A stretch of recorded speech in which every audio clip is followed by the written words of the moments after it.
to another episode of WoW Can Cook. My name is Tracy, and I'm here with my friend, Dr. Gloria, and we are excited to have you here. So, Gloria, hello. How's it going today? Hello. Well, other than in the middle of an ice storm, ice and snow in Texas, I'm doing fine, but it's been challenging. We're supposed to lose power tonight and tomorrow morning, so I'm glad we're doing this today because we've already been told that we'll probably lose power. So you have some great things prepared there, prepped. What are we cooking? I made this. It's a Mediterranean high-protein lentil stew. It's also known as a Spanish stew because that whole area of the Mediterranean, you know, Spain, Portugal, the whole Mediterranean area makes this. And it's a one-dish meal that I love because you can put whatever you've got handy. And I'll explain that when you're doing what you're doing there with your prep. I made it last Friday. I think I shared that with you earlier. And I didn't have, for instance, some of the things that I would have wanted. So I had a little bit of zucchini and a little bit of spinach. And so I put them both in. So the beautiful thing is that it's a one-dish meal. It's really, Tracy, the combination of the spices that makes it the dish that it is that's so popular, okay? Because you're not going to believe it. I mean, when I first did it, quite a while ago, I thought, these are spices we all know, but I don't mix these together very often, and it's delicious.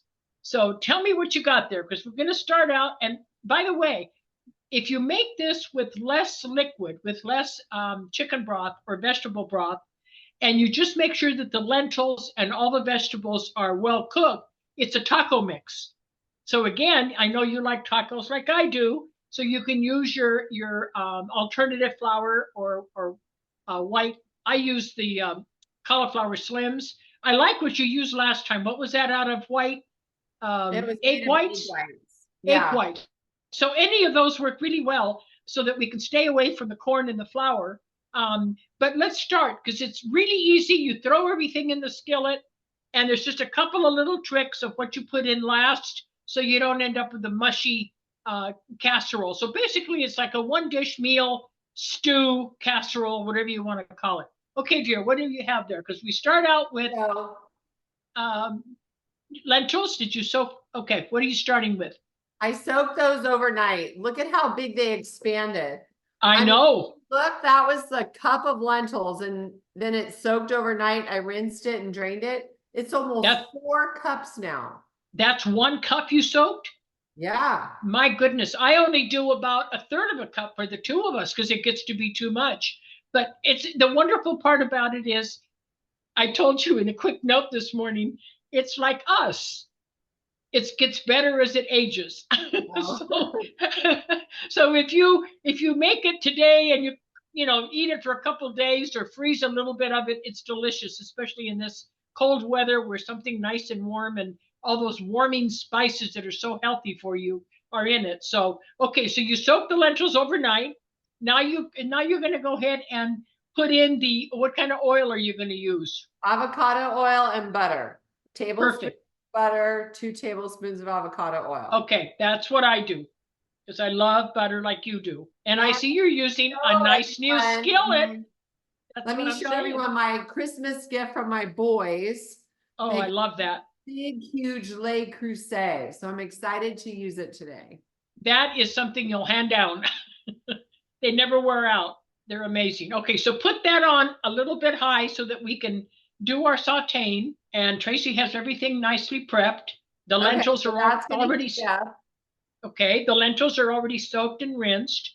So as soon as that heats up, make sure that you do the diced onions, the carrot, and the celery. So you know what that's called, right? We need to. I can't remember, but I know it's a French term. It's a mirepoix. Mirepoix. So we have to say it like the French, mirepoix. It's like M-U-R phonetically, mirepoix. And that is always the base for most 5-star chef soups, stews, gravies. It's usually the onions, the carrots, and the celery. Doesn't always have garlic. People think it has garlic, but no. Okay, so as soon as that gets shiny, remember it's got to be shimmering, where the oil is kind of dancing a little bit. That's what I call it. Then you can throw in your mirepoix. I have a question for you. With the Yes. Lake Crusade, do you need to be careful of high heat? Not usually, because they're oven proof up to 500. Oh, okay. See, that's why. That's a good question though. That's always what to take into consideration. Just like your cast iron can go way up in the oven. Le Creuset is made the same way. Le Creuset is made to take, I think it's 500 or 550 in the oven. So Okay. figure 500. So no, you don't have to worry about that at all. And I love that new gray, black variation on their skillets. Mine are cobalt blue because I've had them for years. So that's a pretty color. Yeah, that's not the one they wanted to get. They wanted to get one on Black Friday, and it was a reddish color, and they got it from Nordstrom. It was like really a good deal. And then Yeah. Nordstrom just canceled it. They canceled the order. And Wow. my middle son is all about a good deal. And so he was like reaching out to Nordstrom going, "Hey, I need to get this." And they said, "Well, the only one you can get now is this gray one." He's like, "Fine." And I think it's beautiful. No, it's pretty. It's pretty. It goes with all your appliances, so it's pretty.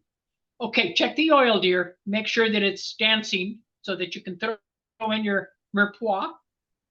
It's ready. It's ready. Go ahead.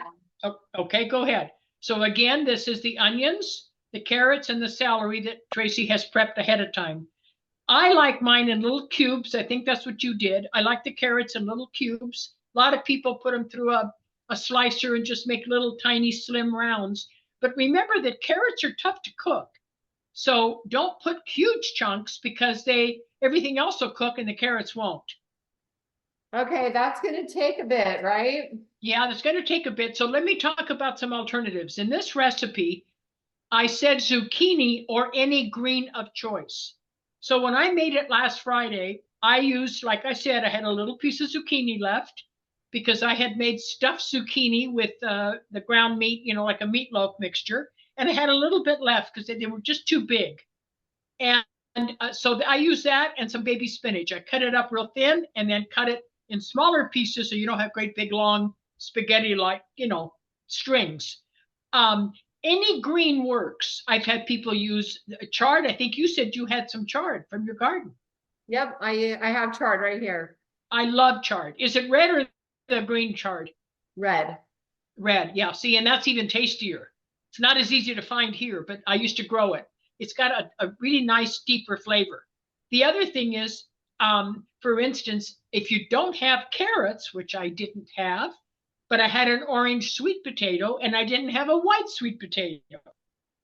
So I'm just, trying to help everybody realize that it's just a guide. So I went ahead and cubed the orange sweet potato and used that instead of carrots and instead of a white sweet potato, and it was delicious.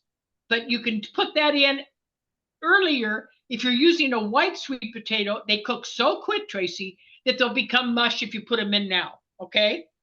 So when you use a white sweet potato, put it in the last 15 or 20 minutes of the cooking cycle. But when you use a orange sweet potato or a purple one, because some of the purple ones are real good in there too. Forget what they're called. They're like a Japanese or a Hawaiian sweet potato. Those also take more time.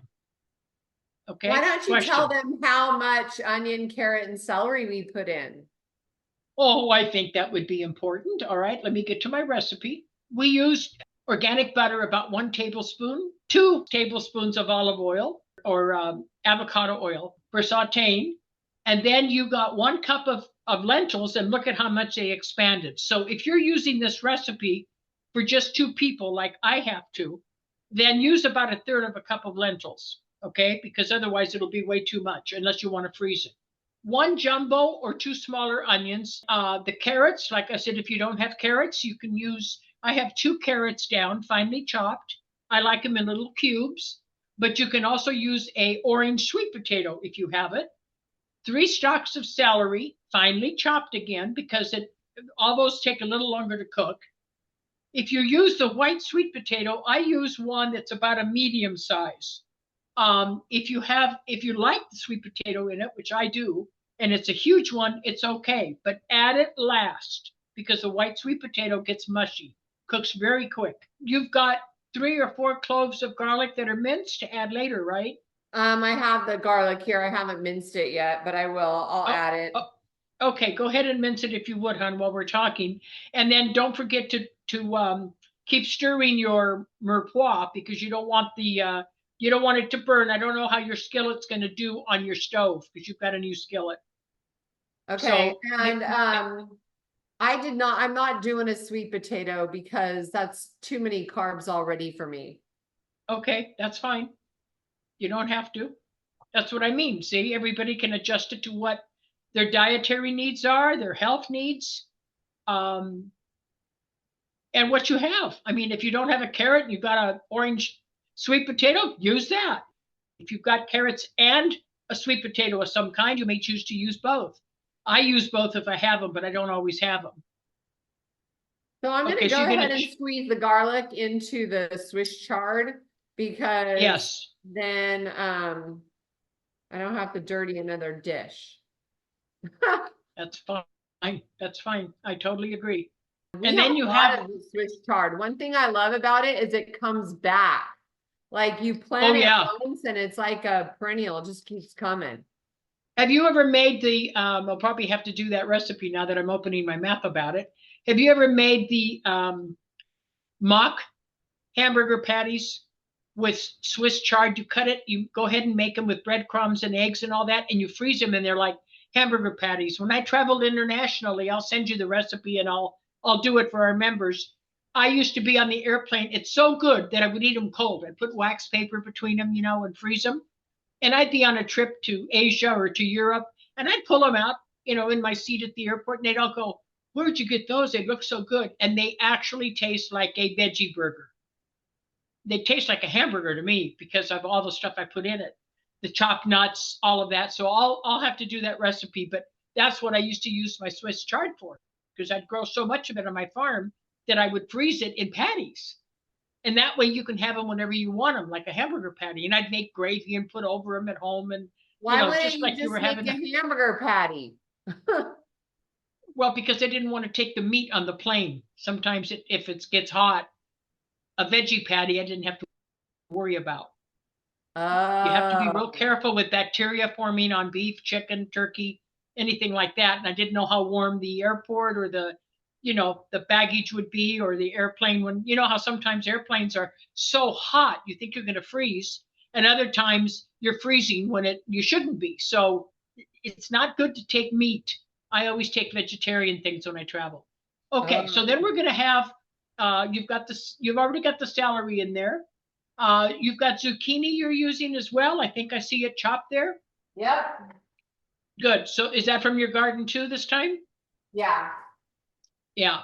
Okay. Okay, so I think we should it's add the ready. rest. Yeah. You should add the what? Whatever's next. Oh, okay. I thought you said something. So go ahead, and what you're going to do next is you're going to go ahead and you can add the garlic now, but you put the garlic into the chard.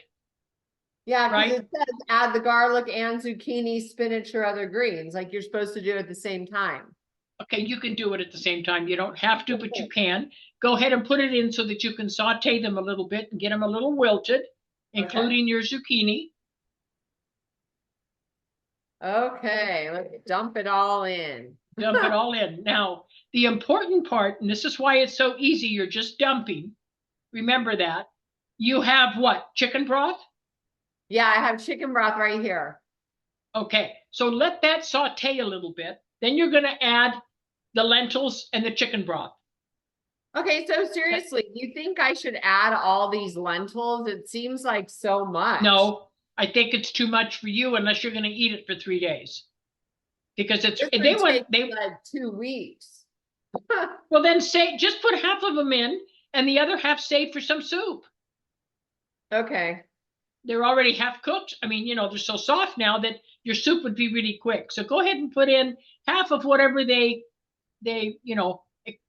expanded to. So if you've got, I don't think that's quite four cups, but go ahead and put in half of what you've got. Then put in your chicken broth. Okay, how much chicken broth do I need again? Well, let's see, you're cutting down the lentils, so I would say in the chicken broth, Yes, 2 cups is enough to absorb what you've got in there because you need to do about, that should be enough. Go ahead and, you don't want it mushy. You're not going to make tacos out of it? Or are you going to eat it just as a stew? I'm just gonna eat it as a soup because it's cold here and I have Oh, I have no sympathy, dear heart. I have I have to leftover tease her. lamb. I made rack of lamb this weekend, so I want to eat that Oh, protein and then good. Sounds good. And this is like a soup. Okay. I just You want to have show the, them this annatto as well, since we're gonna be doing the spices soon. But this is yeah. the annatto. Okay. It's a red powder. Looks like paprika. Tell them why that you like this better. Well, the paprika is like cayenne pepper. It induces inflammation. Annatto does not, but annatto gives you the flavor of tomatoes without tomatoes, which is why I use it in all my sauces, on my pizza sauces, spaghetti sauces, everything. So annatto, you have to just start out slow until you find what you like. On this one, I believe that on the annatto, I did, how much did I do? A quarter of a teaspoon. You like annatto. You've cooked with it already, haven't you? A little bit. Okay. But you love tomatoes. So I would do a half a teaspoon in what you're cooking. You told me in the Okay. recipe it says a quarter teaspoon. I know, but I'm telling you to change it So so that you can really get the flavor. take her recipe as an outline. Yes. Because you like the flavor of tomatoes. So that will give you a little more. Then we've got, now we're going to start with the rest of them. So go ahead and put 1 teaspoon of ground coriander. You have that in there? Aha, good girl. 1 teaspoon ground cumin, 1 teaspoon of turmeric, and half a teaspoon of cinnamon. Oops. That's all together already? A teaspoon. That's okay. Of which one? Cinnamon. Of cinnamon? That's okay. See, because you like cinnamon, so do I. And then you bought the annatto powder in it. Now you can stir it in. If it's bubbling in your skillet, go ahead and stir it in. And then taste it after you stir it a little bit. See if you need salt, and then go ahead and add your pepper. Depending on your chicken broth, I'm not using the carton chicken broth anymore. I'm using the concentrate, the Zoop, Z-O-O-P, that I love so much. So that is very salty. So I don't even add salt anymore when I'm using the concentrate. But when I use the carton ones, I do have to salt it. So taste it, stir it good, and give it a taste. And add plenty of pepper. So if you like it spicy, Tracy, use a little white pepper. If you want a little pizzazz to it. Put your black pepper, but add a little white pepper if you choose to have it a little spicier. Okay. Yeah, I bought white pepper from something else you had me do. You liked it? I mean, I don't notice the difference, but I like heat, so if that's what adds the heat. I like the heat. So just taste it for the salt. Okay, well, it's still smoking and I don't want to burn. I know. I know you burned yourself before. What you're going to do is just, like I said, your cartoned chicken broths never have the salt in it. And if they do, it's very little. And when you have that Zoop I was telling you about, that concentrate, it's very salty. Yeah, it could use a little salt, but I actually prefer salting it myself so I can use my salt. Okay, so put your salt in. Because I like this salt. It's my Celtic. Yeah, I use Celtic and I use pink Himalayan both. I take a little bit of Celtic salt in the morning when I wake up and put it on I do too. And crunch it, and then I drink water. Yeah, and we've talked about that on our WoW calls because it helps you absorb to get hydrated better. Helps the water to go into the cellular structure. So I have to tell you something funny. It's so cold here, and I've got a black sweatshirt on, and I was going to put my apron on so it would look, so that I could wear my apron. And it was so bulky that I thought, no, until the weather gets better, I'm not going to use it. But that's adorable with that blue. Okay, so is it bubbling? Is it bubbly? It's bubbly, so I covered it. Okay, good. So now what you're going to do is, you see, you're not using any sweet potatoes. So if they were using sweet potatoes, you would put in the white sweet potatoes at the end, cut them in little cubes. That way it's like 15 minutes at the end and they're done. You can also add some more chopped spinach or chard at the end. You don't have to add it when Tracy did with the garlic. It doesn't matter. It's going to cook together. And the can you taste the spices? Is the annatto predominant enough, or do you need more little tomatoey flavor? How's your taste buds feeling? It tastes fine, but my mouth, I already burned my tongue on that, so I'm gonna be hesitant a little. Oh, geez. Okay. All right. So then when I served it this last Friday, I had some, I know this is weird, but they do this in Spain. I had some of those organic banana chips. So I put them in my little food processor and I chopped them all up and I sprinkled them on top just a tiny bit. And that's what they used to do, and I forgot that. So I did it, and it was delicious. It gives it a different little depth to all the spices that we put in. So remember, we've got a lot of spices. We've got coriander, cumin, turmeric, cinnamon, and annatto. So we have a lot. It's a very complex flavor, and I'm gonna share with you up front. The whole house will smell like those herbs. It's delicious. I mean, my UPS guy came to the door and he said, "What are you cooking in there?" And I had just started like you are, so it just kind of waffles through the hallways here in the apartment. So that's really all you're going to do. Are you going to serve it with something on top, hon, when it's done? I have cilantro. Oh, good. Yes, and always put your cilantro in at the end. Parsley, nah, you can put it in about halfway through cooking. But cilantro should always be at the very end because it just needs to basically just, what's the word I'm looking for? Impart the flavor of the cilantro. It doesn't need to be cooked to death. Or you put it in right at the top when you're serving it, which is just not even cooked, just fresh, like you would on a taco or guac. You wouldn't want it cooked. So it's okay. So you're going to have to let that cook for a little bit, but I want you to taste it when it gets a little bit more. Just taste the soup. Don't burn yourself with the trying to get a little bit of the vegetables. Just taste the soup and see how it is. Just don't burn yourself. How about if we come back in a half an hour?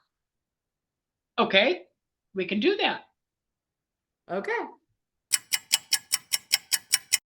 And now the moment we've all been waiting for.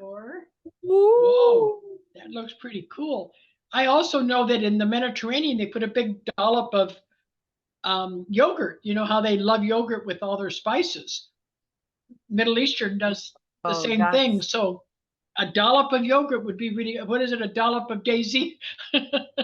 So try it. Have you tried it yet? Yes, but it's very thick. It's not soupy at all. So let me just try it. Okay. So it is like it's supposed to be. It's supposed to be a stew. If you want it soupier, because we adjusted the amount of lentils, you could have put more broth. I think it would be mushy that way. Okay. Is it good? Spices. You like it? I like all the spices in it. Like you pick up the spice blend. And I do think I would like it. I was looking for sour cream, but I didn't think about yogurt. That would be really good. It would be. But do you like you see the intensity of all the herbs, how they dance together in the flavors? So yeah. Is that complimentary for you? Is it a good flavor for you? Yeah, I like that. I love lots of spices. Yeah, I do too. So that's cool. So did it get soft in the time that you cooked it? Yeah. The lentils get nice and soft, and the carrots, you had carrots, right? Oh yeah, carrots, celery, zucchini, everything soft, and it only was cooking for what, 25 minutes. Yeah, so as long as you saute everything ahead of time, you're fine. Now remember, it'll be better tomorrow and the next day. It's better as it ages, just like us. Remember that. That's my story. I'm sticking to it. I'm sticking to it. I'm not changing. All right. Okay, let's hold that up again so we can see it. Yep, looks just like my picture. Look at that. Is that beautiful? It's beautiful. And a dollop of Sour cream or yogurt is really good on it. So you might want to try that if you have some. I'm gonna go to put yogurt on it before I Right eat. now. Okay. All right, dear. Thank All you for right. being a good sport. Thanks. Thank you, everyone. Bon appetit. We'll see you next week.